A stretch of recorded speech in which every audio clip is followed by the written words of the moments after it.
بسم الله الرحمن الرحيم.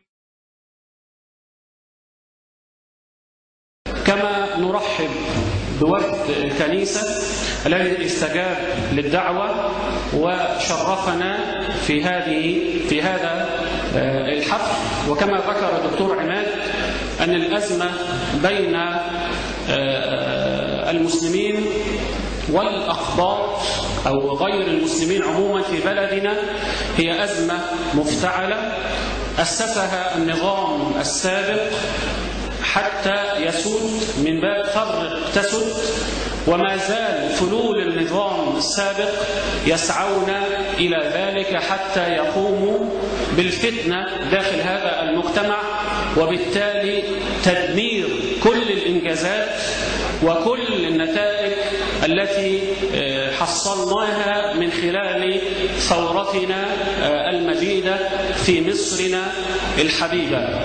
أنا جاري في نفس السكن، جاري تحتي مباشرة هو مسيحي، وفي منطقة فليمنج في وقت الأزمة الشديد في أيام الشديدة التي عشناها جميعا كان يأتي إلينا، كنا نحن نشرف على اللجان الشعبية في المنطقة، وقال نريد أن نشارككم في حفظ الأمن في المكان، فقلنا لهم أهلا ومرحبا، وكانوا معا يقفون معنا بروح واحدة عالية جدا.